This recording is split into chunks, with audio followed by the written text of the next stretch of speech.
Hello everyone, thanks for joining. This video is going to cover poetic devices that will help you to clear the terms which we use in English classes. What will be the objective of this video? To introduce and review the poetic devices present in the poems we read and songs we listen to. ठीक है, इसका objective ये है कि आपको poetic devices के बारे में पता चल जाए जो कि हम पोएम्स में यूज़ करते हैं या फिर सॉन्ग्स में भी हम पोएटिक डिवाइसेस देख सकते हैं.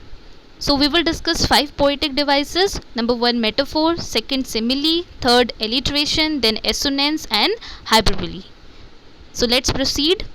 Metaphor और simile को एक comparison box में रखा गया है because they both are very much similar. So confusion ना हो इसीलिए.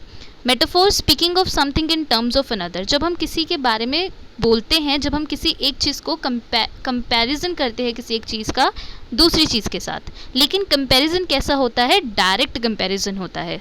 ओके, एग्जाम्पल से दिस विल बी क्लियर मोर. जैसे life is a highway, life को किसके साथ कंपेयर किया गया है? हाईवे के साथ. जैसे हाईवे बहुत लंबा होता है, मुश्किल होता है, ऐसी लाइफ भी हमारी ऑब्स्टेकल से भरी हुई होती है.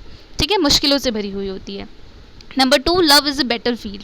लव को किसके साथ कंपेयर किया गया है? बैटल फील्ड के साथ. ठीक है, आपको यहाँ पे कंपैरिजन दिख रहा है लेकिन the comparison is direct. Now next is simile. Simile में क्या होता है? A comparison of two things using like और एज. ठीक है, यहाँ पे कंपैरिजन होता है लेकिन कुछ वर्ड्स का यूज़ किया जाता है जैसे लाइक और एज का. एग्जाम्पल से this will be clear more. Life is like a box of chocolates. Life क्या है?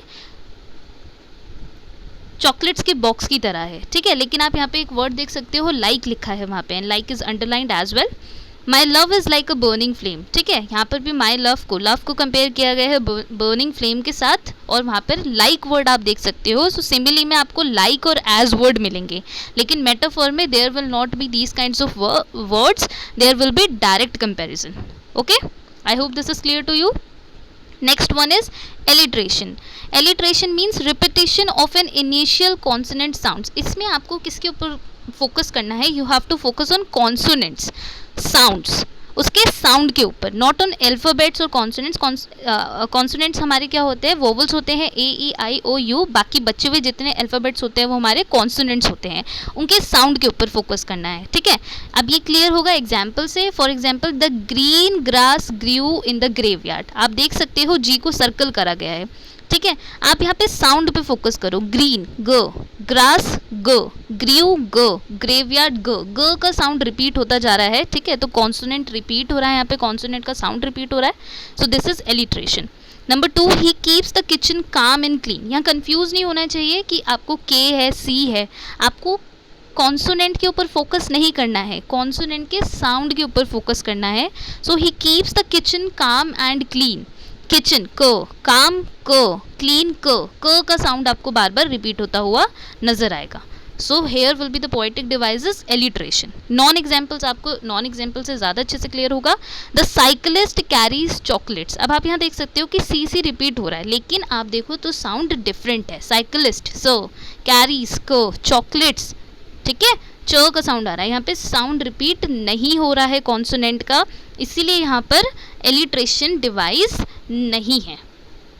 Clear to you? We have to focus on the sounds of consonants. Now next one is assonance, repetition of vowel sounds. ठीक है, assonance में क्या होता है? वही है, सेम है, बस यहाँ पे हमें वोवल्स के ऊपर ध्यान देना है, वोवल्स के साउंड के ऊपर फोकस करना है. ठीक है, और ये हमें लेटर्स के बीच में मिलेंगे, वर्ड्स के बीच में मिलेगा हमें ये. जैसे example the snow in the rose garden groaned. Snow, आप उसके बीच में देखो ओ का साउंड आ रहा है. रोज बीच में, रोज में देखो ओ का साउंड बीच में मिल रहा है आपको. ग्रोन्ड ओ का साउंड मिल रहा है. सो यहाँ पे ओ वोवल जो है उसको रिपीट हो रहा है, उसका साउंड रिपीट हो रहा है. सो इसमें हमारा कौन सा पोएटिक डिवाइस है? Assonance. He so the cost and hold of. So again वहाँ पे ओ है नहीं, अगर आप ध्यान से देखो SAW है इसकी स्पेलिंग सो, लेकिन still there is a sound of vowel. Cost, वहाँ पे भी ओ का साउंड है. ऑफ, सो यहाँ पे क्या हो रहा है? वोवल्स के साउंड का रिपीट हो रहा है. जहाँ पर भी वोवल्स के साउंड रिपीट होते हैं, so there will be assonance poetic device. नॉन एग्जाम्पल से आपको क्लियर होगा अच्छे से.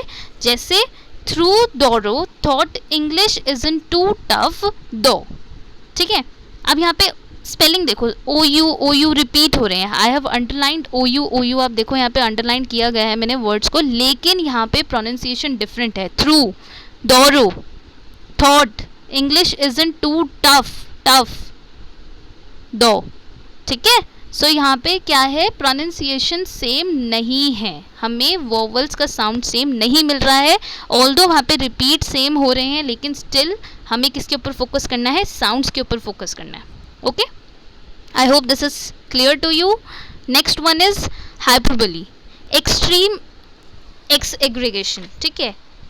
इसमें क्या है, रिप्रेजेंट्स योर फीलिंग्स, आपकी फीलिंग्स को ये रिप्रेजेंट करता है। गिव्स ड्रामेटिक इफेक्ट, मतलब किसी भी चीज़ को आप जब बहुत ज़्यादा दिखाना चाहते हो ना, बहुत ज़्यादा फीलिंग्स, बहुत ज़्यादा जोर देते हो, ठीक है, तो वहाँ पर हमारी हाइपरबोली पोएटिक डिवाइस यूज़ होती है। एग्जाम्पल से क्लियर होगा, जैसे अगर आपको बोलना है आई एम सुपर हंग्री, आपको बहुत तेज़ भूख लगी है, सो आप इसको ऐसे सिंपली नहीं बोलोगे, आप इसको कैसे बोलोगे, I am so hungry that I could eat a horse, मैं इतना भूखा हूँ कि मैं एक हॉर्स को ईट कर सकता हूँ। इट डजंट मीन कि हाँ आप सच में कर सकते हो, बट इसको हम ये दिखा रहे हैं कि येस हमें बहुत ज़्यादा भूख लगी है। Okay, the next example is wow this is fluffy.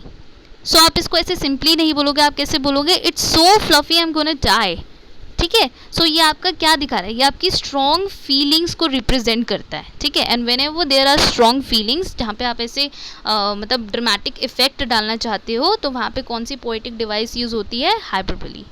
Okay, so I hope all these are clear to you. Thank you for watching.